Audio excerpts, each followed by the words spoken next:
Now, I go through this at a fair old lick, so I apologise in advance. We're actually 10 years old. And this magazine is just out this week, and it celebrates our 10th year. CANCERactive, I just want to say a couple of things up front. We are truly independent. We raise all our own money.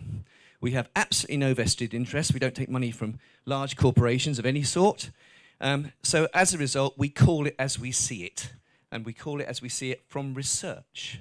So I spend a lot of my time doing research. So in my spare time, sad that I am, I get something like 100 different sources come across my desk. And I'm looking for things all the time that can provide the latest information to you. I have an e-news and so on. We see ourselves as the people's champion. Why do we see that? Well, because if cancer research loosely is about drugs, and it is because we talked to the chairman of the chief executive of Cancer Research a few years ago and interviewed him, and his aim was to get more people on drug trials than any other country in the world. And if Macmillan is about support, they sadly can't get away from the nurses, and I'm not criticising them for that at all. We're about empowerment. When Catherine had her cancer, she was at Bristol University. When Catherine had her cancer, she had a brain tumour, and she was given 6 months to live. And it was very, very simple. We went looking for alternatives because the drugs didn't work. And there is so much information out there. And we decided that if people don't know about it, then they're not so much dying of cancer, they're dying of ignorance. And that is terrible. So our job for the last 10 years was to bring this information to people and to empower them so they can make more personal choices. More informed, more personal choices. So that's what we do. Now, cancer over the last 10 years.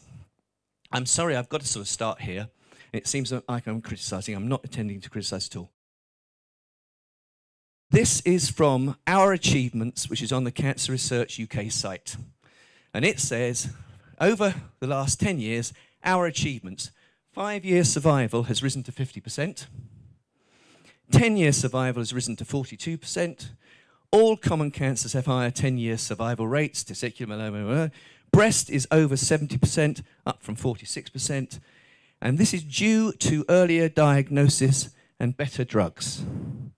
Now, all I can say is I'm really glad they've taken the word only out, because I chastised them 2 years ago in an editorial for saying it was only due to better diagnosis and better drugs. One of my things, I'm not saying anybody's wrong or lying or anything like that. They do a great job, Cancer Research. I call it the mythology of cancer. And this is a quote from President Kennedy, who said, "The great enemy of the truth is very often not the lie. It's deliberate, contrived, dishonest, a lie, but the myth, which is persistent, persuasive, and unrealistic." So let's have a little look, shall we? Better and earlier diagnosis. Now, those of you who know me and know CANCERactive know that I've been going on about mammograms for 8 years, 9 years, just producing the research all the time. There are 50,000 diagnoses of breast cancer a year. It depends which research you want to see. It's 31, 40%, 50% misdiagnosis, 11,000 deaths a year, whatever. There's a big debate about how many lives are saved. But the important point for me on mammograms is twofold. One, that the diagnosis comes when the tumour is large enough to see it, which is the 20 division level, and you're dead at 40. So it's halfway through the life cycle of the cancer. So it's not early diagnosis. And secondly, my criticism really of mammograms for 8, 9 years has been, if we weren't going down this blind alley, we would be investing in other things which would be much simpler. And it's the same with the PSA test. I won't bore you, but this is American research which we published this year. For every one person whose life is saved, 100 are needlessly treated. My concern is the vested interest, money spent on machines, embarrassment factor, whatever, has inhibited the development of simple blood tests. You probably read in CANCERactive, there's a boy in America, he's 15-year-old in a biology class, and he came up with a test for pancreatic cancer that actually cost 3 cents. There's Nottingham and Kansas have got together and they've developed a lung cancer test. There's a new early breast cancer test we've published in this magazine. What's really interesting is it's all independently funded, and there's actually now talk, I've covered it just recently in my e-news, there's talk now from the NHS about diverting the funding away from mammograms. I mean, all I can say is it's 8 years, 10 years too late, guys. Better drugs. Let's talk about better drugs. This is a really interesting one, because we get awfully confused at Canceractive sometimes, because we ask honest questions and people don't give us honest answers. So we rang Cancer Research and we said, could you please tell us, innocent questions, what drugs are you particularly proud of that you've launched in the last 10 years? And what drugs have been launched in the last 10 years that you think are pretty good? And they said, go to this particular page and you'll find them. And when we went to the page, I went to the page, the last drug that they had on the page that they claimed was temozolomide, which was 1982. So we went back and said, we're making a mistake here. What's going on? And, you know, what about other new drugs? And they sent us to another page. And that didn't really have anything on it either, because I went through it. Drugs in the last 10 years, I could talk about temozolomide, Avastin, Herceptin, abiraterone's the first prostate cancer drug for 40 years. So are the drugs actually making this change, this benefit to people and longer survival? Well, you might have seen in Cancer, in Icon, last time, Carol Sikora was looking at the emergence of 60 biologics under development. He led a team of 37 professors and experts, and they looked at 8 new biologics. I won't read them out. They concluded that they were expensive. They went up to £24,000 a month, and the average survival gain, one of them was 7 months, and all the others were 2, 3, or 4 months.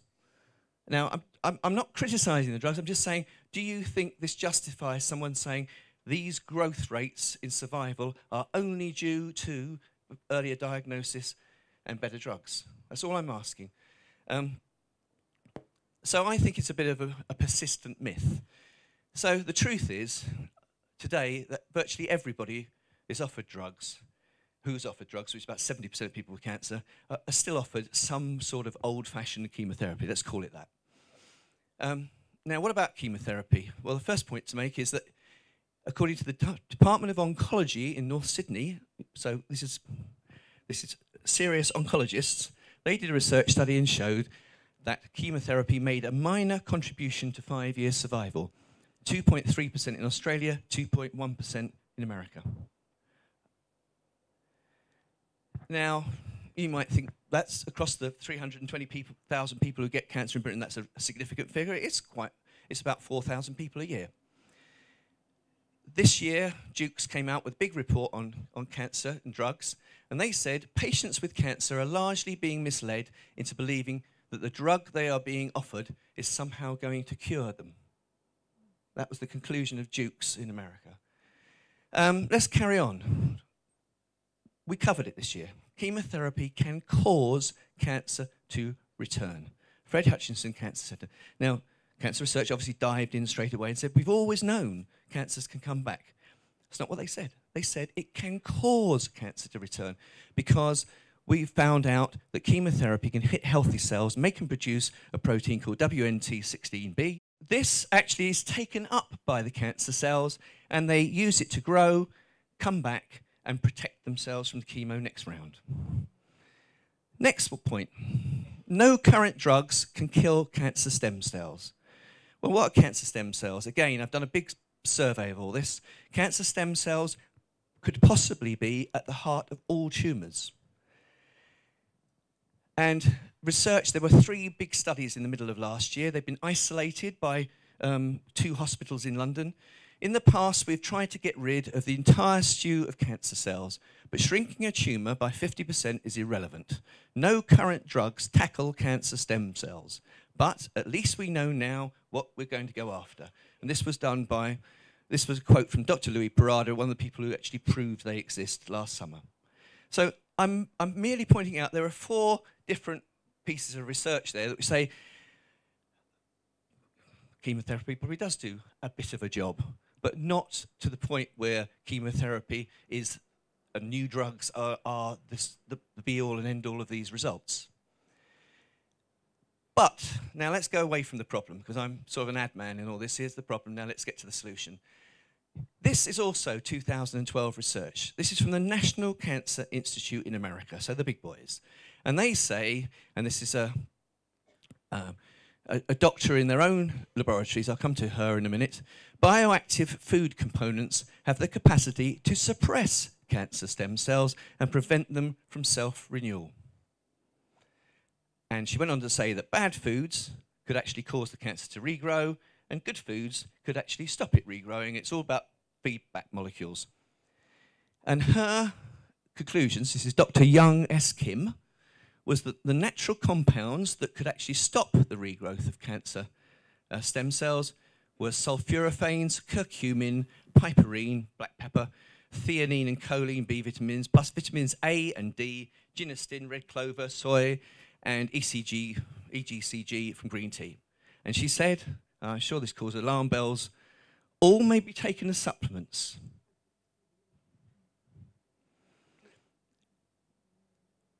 So, at this point, as I say, I'm not trying to be overly critical, I'm just trying to give you what the research says.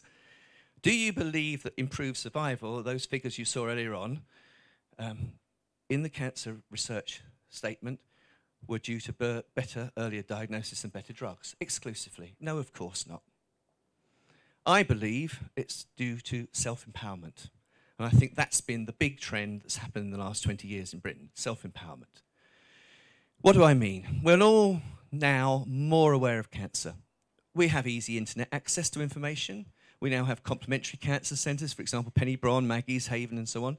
We now use complementary therapists who are more aware. We can easily access cancer centres abroad, so you can actually go and check things out for yourself. Lots of people do. We have CANCERactive and ICON books and magazines.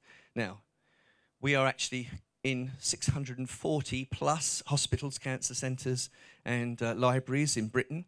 3/4 of ICON readers use 3 or more complementary therapies. 2/3 of ICON readers take more than 3 supplements. 90% have changed their diet. 25% use therapies that reduce stress. Does this all count for nothing? Really? Now, we all know that diet's important. An apple a day keeps the doctor away, especially if well-aimed. Mark Twain. The American Cancer Society last year really pulled out all the stops because I'm glad to say they just agreed with what I've been doing for the last 6-10 years. They said in a report that there's been an explosion, their word, in research into complementary therapies since 2006. And there's overwhelming evidence that diet, exercise, and weight control improve survival times and keep patients cancer-free. They stop it coming back. Really important conclusion. And this has been endorsed by the National Cancer Institute in America. You've probably hardly seen it unless you read CANCERactive and the magazine. It's a really important finding.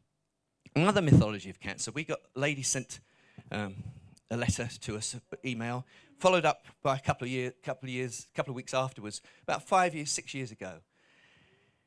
And then she said, I went to have my chemotherapy, and they gave me a booklet. And on every page, you know, there's a picture of a hamburger, cheeseburger, and a milkshake, and a sticky donut.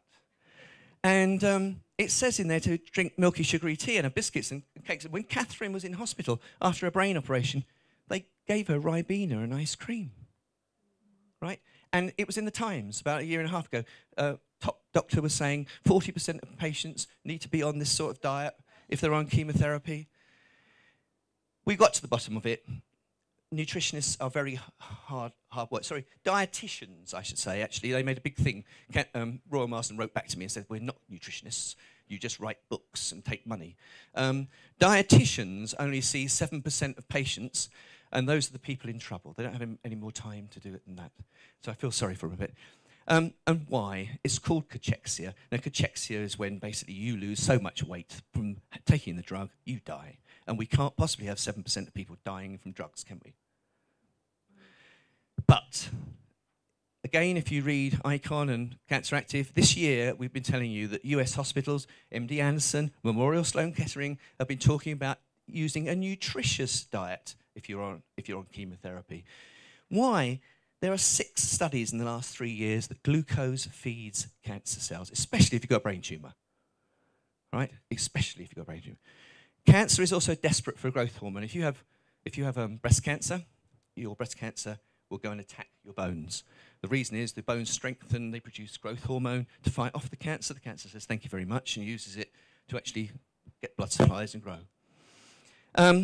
Now, there's also research this year that show you don't actually have to get cachexia. There are natural compounds like fish oils which can improve your appetite, improve your eating habits, and actually prevent cachexia. And there's a big research study from America on that.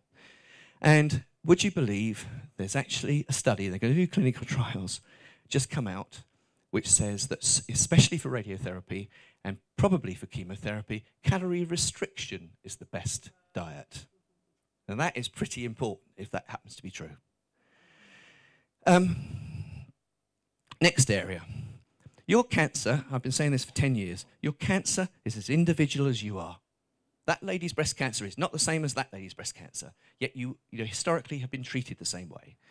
Now, at least the whole of the NHS is moving that way now. We're moving away from one size fits all. Cancer research have said that. 2 pieces of research in the last 12 months, 1,240 cases of DCIS were examined histologically, and no 2 were the same. Cancer research themselves have found that there's 10 different clusters of breast cancer, but they only have treatments for 2. They have treatments, the tamoxifen and aromatase therapy route, and they have treatments on the Herceptin route, targeted therapy. But diet is important in treating cancer. I'll go through it rapidly. Carotenoids and selenium can prevent breast cancer returning, Harvard. Indole 3-carbinol controls rapid cell division in breast cancer. An effective treatment for triple-negative breast cancer, Indole 3-carbinol and DIM. Right? 2 studies in the last couple of months with vitamin D, and they're going for clinical trials now on triple-negative breast cancer. Eating blueberries can inhibit breast cancer tumour growth.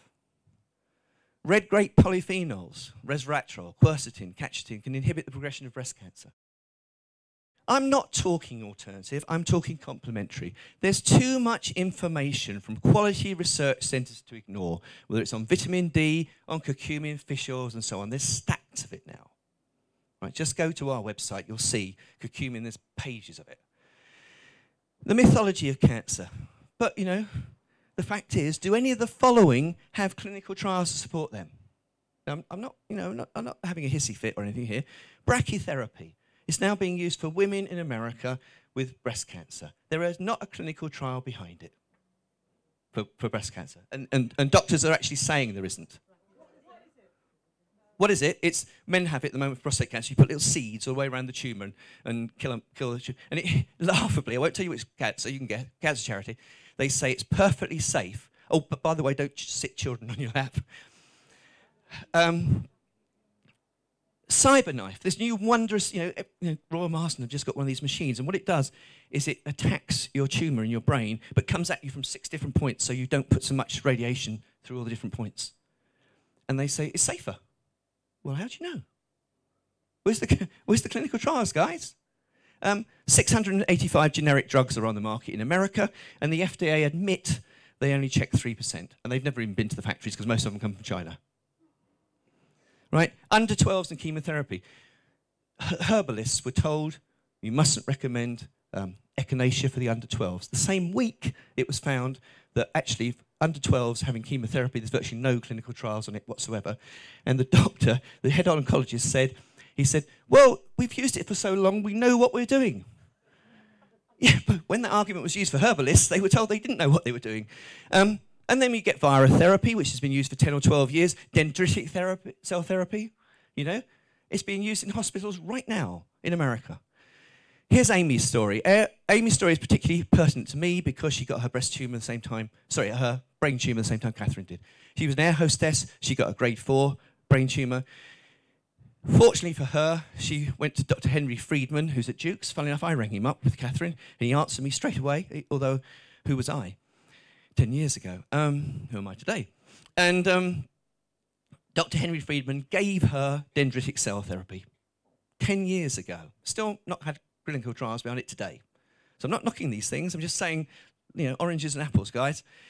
He says it's naive to think that treating someone with a single drug could cure a cancer, especially a brain cancer. And as you know, if you read my works, I always say there is no single thing that cures cancer. not vitamin D, not a drug, not B17 or any of that stuff. There's not one single thing that does it. You have to build a program. This was her program. She put this around the outside of her dendritic cell therapy. Now, just make sure, I'm going to test you afterwards on each one of these.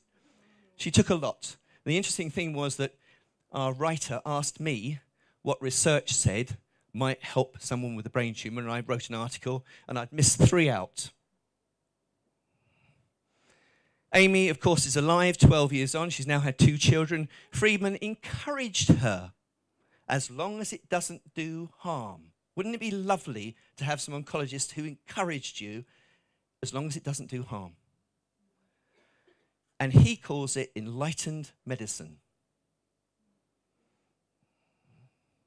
Enlightened medicine in America, 37% of cancer hospitals treat mind, body, and soul. It's in their mission statement. UCLA now has courses for integrated medicine and integrated doctors.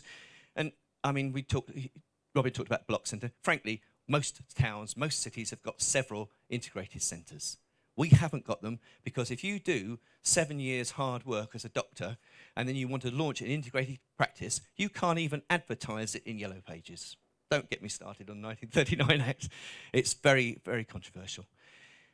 All I'm going to say is, you saw what Amy took. Does all that count for nothing?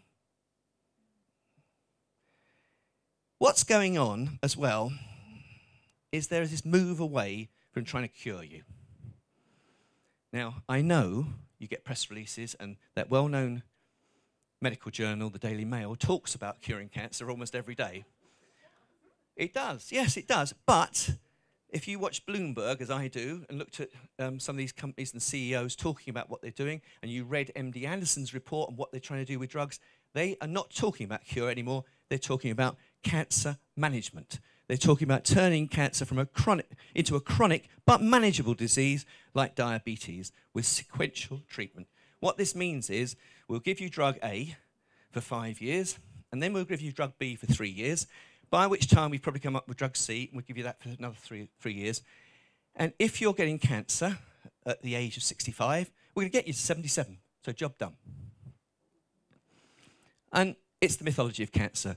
It's an old person disease. 85% of cancers come after the age of 65. The research says it is not going to be like this in 20 years' time. The research says that prostate cancer has multiplied 6-fold in the 40 age group. There's been an explosion in throat, mouth, esophageal cancers. Breast cancers, 40% of them are now in the under 60s. If you get it when you're 35, how does keeping you alive, managing you for another 7, 11 years help? Right? Young people's cancers have tripled in the last 25 years. We rang Cancer Research when Catherine had a cancer, and they told me that we were writing an article for the magazine on children's cancer, and they told me I shouldn't worry about children's cancers because there weren't very many of them, and anyway they could cure them all. I quote you verbatim. I said, tell my daughter. The mythology of cancer, I'd want to be cured. I don't want to have my cancer managed. I'd want to actually try for a cure. New drugs, I'm not saying they don't work at all. New drugs can play a role in this, but please understand that new drugs like Herceptin, they tackle one genetic issue and they replace a protein or something you've lost or try and get that protein back, for example. If you have prostate cancer, 5,900 genes go wrong. So you're not actually going to cure you, you're actually going to keep your life a bit longer and then we'll find another drug. You must build a thorough program around this orthodox medicine because you owe it to yourself. Now, we're talking about integrated cancer treatment programs, and I have promised to go back to doing personal prescriptions. I look at the research under 4 headings. When I do a personal prescription, all I do is tell you what the research says, and what you do with it is your business, right? Because I think I'm trying to inform you and empower you. I look at research under 4 headings. Number 1, polishing orthodox treatments. Number 2, uncoupling the possible causes and drivers. Number 3, tackling the various steps of cancer. And number 4, reversal. Actually returning your body to health. And you'll see in those 4 headings, the drugs and the orthodox medicine work in area 3, and that's about it. At the end of the day, who cures your cancer? You do. Your body kicks it out. Whatever help you get from outside, your body kicks it out. Polishing orthodox treatments. You know, I don't know why people are afraid of all this complementary and alternative stuff. Actually, most of the time, we're trying to tell people how to make the best of what they're doing now. The fact is that surgery does increase cancer spread. Not in every case, but it does sometimes. And there is clear research, 12 studies that show an antihistamine called Tagamet can actually, if you take it 3 days before and during the time, whatever, can limit your metastatic spread. Curcumin's another one. Or actually, afraid, making your body more alkaline. There's 3 universities in America who've looked at making your body more alkaline by using, dare I say it, sodium bicarbonate. Actually can stop metastatic spread, new metastatic spread, and they're doing clinical trials on it right now. Sorry, skeptics. How to improve radiotherapy. For example, there's research on astragalus, soy isoflavone, selenium, vitamin D, all improve radiotherapy. There's also research showing that the side effects will be reduced: probiotics, flaxseed oil, and hyperbaric oxygen therapy. How to improve drug therapies. Some vitamins improve the effectiveness of treatments. MD Anderson's got research on vitamin C, vitamin K, and drugs. Milk thistle and mistletoe. There's research on that saying actually it gets rid of some side effects and actually gets you fitter to fight. Fish oils, as I told you, reduce cachexia risk. And some foods actually conflict with drugs. So I had a lady from America who told me that her doctor had told her not to take supplements and vitamins and all that sort of thing because they're naughty, but had not told her that her favourite food, which was grapefruits, actually mucked up her drug. So she was taking grapefruit every day, and grapefruit affects Taxol, Herceptin, tamoxifen, and so on. I think that's quite important. It's all on the Taxol website, if you know where to look. Uncoupling the causes and drivers. This is the second area. We're always told 50% of cancers are your fault. You know, they're your own fault. You smoke too much, you eat too much, you drink too much, and so on. What about the 50% that aren't your fault? And here I won't go through it all. Let's just take a couple. Estrogen. You can, if you've got breast cancer, you will be told by your doctor whether you're estrogen positive or not. But estrogen drives loads of cancers: prostate cancer, endometrial cancer, colorectal cancer, stomach cancer, brain tumours. Because estrogen doesn't just poison cells, estrogen can keep stem cells in the rapidly dividing state rather than allowing them to convert into new brain cells or new stomach cells. And that's the background to it. So estrogen's terribly important, but you can help yourself. You can denature estradiol to weaker estrone by using indole-3 carbinol, eating lots of broccoli, as Robert Thomas found. You can block the receptor sites on cells, and that's using broccoli again, indole-3 carbinol, DIM, which is the metabolite, phytoestrogens, greens, pulses, red clover. Reducing your weight to normal will stop the source of some of the estrogen because fat is a precursor to estrogen. Cutting pesticides, toxic in-home products. I mean, the World Health Organization's just done a big study, and they've said we've got to get BPA and phthalates and whatever out of our daily lives. Everybody's ignored it. If it had been about measles, everybody would be jumping up and down trying to give injections on measles, wouldn't they? But not if it's about this. It just gets forgotten. EMFs. EMFs put your melatonin level down. Poor sleep puts your melatonin level down. Melatonin balances your estrogen and actually helps you reduce your estrogen levels if they're high in the body. Flaxseed, medicinal mushrooms, carotenoids, polyphenols, whatever, they reduce your estrogen. So there's lots of things you can do. It's all in the research. Stress. I don't understand this. For 10 years, I've felt that stress is a cause and a driver of cancer. Cancer Research UK came out with a proper piece of research the other week saying there's no link between day-to-day stress and cancer. In 2003, Time magazine did a 42-page supplement which was Your Mind Can Make You Sick, Your Mind Can Heal You. And they talked to lots of professors in America about all this. And it went right through everything from your brain, right through to the cell. And they said, we've only got to find out the last step, how it affects the cell. We've cracked it. I'll show you in a minute. They should have asked a Brit. We already knew. Now, depression is known to increase cancer risk. If people who've got depression, 30% more likely to get cancer, they've also got less oxygen in their blood. Depression causes less oxygen causes depression. It's a vicious circle. But I'm really talking about the death of a loved one, children's problems, relationship, my children, you know, my daughter, she can't pay her mortgage. It's that sort of stress. It's the ongoing difficult stress. And the fact is that stress hormones like cortisol increase after you get cancer. So you've got to tackle this. Cancer patients are often the nicest people. The problem is they try to please everybody. So they're rushing around trying to please everybody. Two things happen. One, they actually don't look after themselves properly. And secondly, you can't please Great Aunt Maud. She doesn't want to be pleased. And so you end up feeling unhappy, guilty, because you can't please everybody. And you're frustrated and so on. These bring other feelings into you. The other thing they do is they get stuck in the wrong jobs. They don't like to complain. They don't like to cause trouble. So they take on the problems of others in the office, or they just end up working in the wrong job. And cancer patients typically suffer in silence.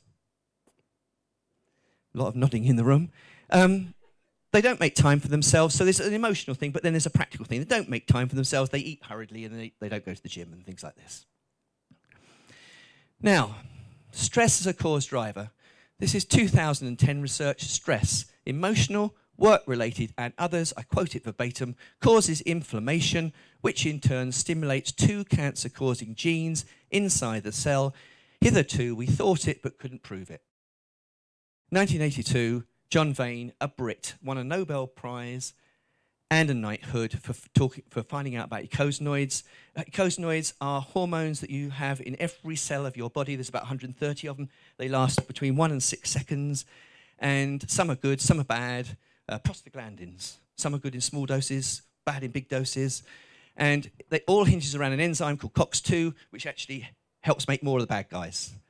And COX-2 is stimulated by insulin, cortisol, and steroids. I can't do anything about the steroids, but it's one of the first things they give you if you get cancer when you go to the hospital. Steroids. I can do something about insulin.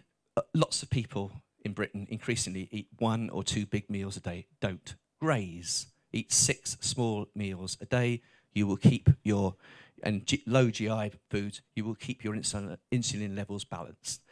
But Seattle Medical School, they've actually shown, it's time to get the lycra out, guys.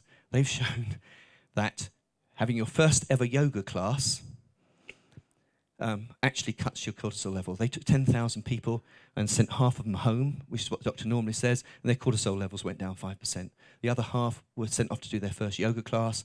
Their cortisol levels went down 25%, and after a week they were down 40%. You can reduce COX-2 action with aspirins, fish oils, curcumin, garlic, ginger, resveratrol. Aspirin comes up time and time again. Vane, that was what his research was all about. The Mayo Clinic have done loads of it. And now this year, last year we covered it, Oxford University and the Radcliffe Centre, they've shown that taking a 75 milligram tablet, that's all, increases prevention, cuts metastasis by half, and improves survival time. The death rate's cut by more than a third if you take a small aspirin every night. Now, it's quite important to know, isn't it? And they actually called on NICE to include aspirin in standard cancer treatment. Stress has also been shown to shorten your telomeres. What are telomeres? If you imagine your DNA as a bootlace, at the two ends of the bootlace you've got plastic. That's holding your bootlace together. Telomeres hold your DNA together. And what happens is, when you're young, they're long, and as you get older, they get short. And when you're ill, they get shorter, and when you get cancer and you're particularly stressed, they get very short. But UCLA showed that patients undergoing stress management courses aided by complementary therapies like yoga and fish oils had telomere lengthening. Telomeres go back the other way. Pretty important. Wow. How many people took fish oils this morning? Right, tomorrow morning, all of you take fish oils. Anyway, and they said those people who did stress management courses survived significantly longer. So if stress has got nothing to do with cancer, how come they survive longer? So there it is. There's 5 things. Do you know, even transcendental meditation, they showed that on top of people who have diet, who actually can survive longer, transcendental meditation, so sitting on the floor with the Beatles music in the background, that actually can make you survive 48% longer. Does all this count for nothing? 3, tackling the steps of cancer. Rainbow. In my Rainbow Diet book, am I allowed to say that's CANCERactive, isn't it? In my Rainbow Diet book, which we haven't bought today to sell, otherwise that would be breaking the Cancer Act, I talk about 17 steps of cancer. I sent out an e-news about a year ago. John Boyk of the MD Anderson Centre wrote back to me straight away saying, "You're absolutely right, Chris, but there are 20 steps." And he wrote a book called Natural Compounds in Cancer Therapy in 2000, I think it was, looked at all the research on foods then. And the point is, modern medicine is moving this way. It's moving to tackling each of the steps. You know, it's moving to, you know, boosting your immune system and actually stopping you getting blood supplies to a tumour and so on. The point is they can't throw 20 drugs at you. You die. But you can throw 20 lots of food at you for the 20 steps. That's the good news, that food actually can do all this. Tackling the steps. We've done inflammation and irritation. I told you what does that. Immune system. American research, massive study. The Vital study showed that grape seed extract was the best one to take. They didn't have pine bark extract in there. Herbs, cat's claw, echinacea, curcumin.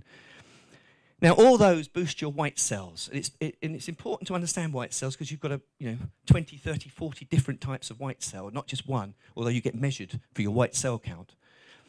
It's not enough just to boost the number of white cells. They need to be able to see the rogue cells. Now, astragalus helps them see. It's a herb that helps them see the bad guys. And polysaccharides help communication between cells. There are 4 Nobel Prizes in the last 15 years about polysaccharides helping communication of the immune system with the bad guys. Even that's not enough. So we boosted the immune system. Hopefully we've got all the different types of white cells going, and then we've got them recognizing the bad guys. But it's been shown that's not enough. You need to activate the T cells, which come rushing out of your lymph glands, and go after the rogue guys. And the first thing they do is they look for a vitamin D molecule. And people don't quite understand it because, none of the research seems to say that they understand it, but vitamin K plays a role. I can then talk to you about reducing metastasis, reducing tumour growth, killing cancer cells. It's all in the books. It's all in the magazines. That's area 3. There's loads you can do to tackle each step. But here, this is the 4th area. It's probably the most controversial area, as if I wasn't controversial at all in this speech. Reversal, healing your mind and your body. It's the most ignored area of modern medicine, which is, once I've given you the treatment, how can I get you back to health? How can I restore the healthy you? Yes, you've got to heal your mind, and you've got to take time for yourself. You can eat, as I showed you, to restore your mind. Harvard has done the research. You can take natural compounds to boost the healing in your body, as National Cancer Institute showed. You can build a body of support around you and not criticism. I interviewed Contreras at the Oasis of Hope, Mexico, a few years ago, and he told me a lovely story. He said, we had a lady come in, she had breast cancer, and he likes to interview everybody himself. So he interviews this lady, and he invites them to bring someone with him. And she's got her husband. So he starts the interview 9 o'clock on the Monday morning, and she's talking to her. And as he gets going, after about 20 minutes, he realizes that he asks her the question, the husband answers. So after 20 minutes, they threw the husband out. He carried on talking to her. Then they sent the husband home. And for 8 weeks, all she had was counselling for an hour in the morning and an hour at 5 o'clock in the evening. Why? And he said, she just had to get all this stuff off her chest. She had all these problems, and she wasn't allowed to say anything. Now, when I say build a body of support around you, I'm not advocating divorce or anything like that. But, surround yourself with positive people. Don't put, people often say to us, the moment I got cancer, I realised what was important in life and what wasn't. Well, before you get cancer, realise what's important in life. Don't put up with the moaners and the negative people. When you get all your helpers together, don't have negative people. Build your personal energy. Avoid users, people who take energy. Practice yoga or transcendental meditation. Listen to the Beatles. Watch old movies that are funny, that you like. People forget that sort of thing. Humour, believe it or not, laughing increases your immune system. There's research on it. Take daily exercise. Heart, lung circulation. We know about weight control, but it moves the lymph. It gets the toxins away from your cells. It burns glucose, which is very, very important. It reduces fat stores and so on. So exercise, light daily exercise, is really important. Men who walked at least 90 minutes per week at a normal to brisk pace were 46% less likely to die. Men who undertook vigorous exercise, like tennis or jogging or bike riding, for at least 3 hours a week had a 49% lower risk than them of dying. I mean, this is pretty important research. We cover it all the time.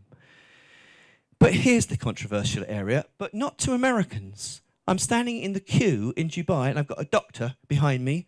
We're waiting for an hour, and he does rheumatoid arthritis. He starts telling me all about this, but I know, because I can prove it. It's been in my books for 5 years. It's called the microbiome, which basically says you're not an organism of 7 trillion cells and 25,000 genes. You're a superorganism of 100 trillion cells, 100,000 genes. There's a stack of research on this, right? 80 clinical trials and 5,000 research studies.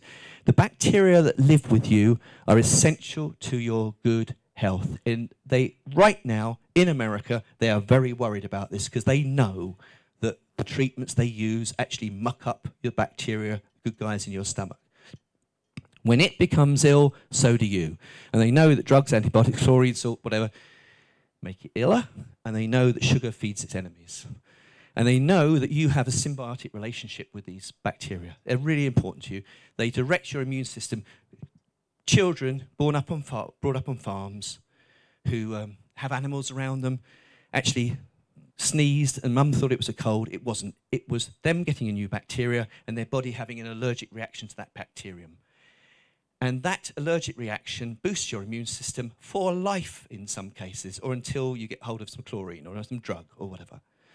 So it doesn't just direct your immune system, it powers your immune memory. It helps excrete toxic waste. The bacteria bind with greens and things like that to get it out of your body. It provides essential nourishment. You can only make certain B vitamins and vitamin K and things like that if you have the right bacteria in your gut. And most importantly, some of the bacteria provide cancer-killing sodium butyrate.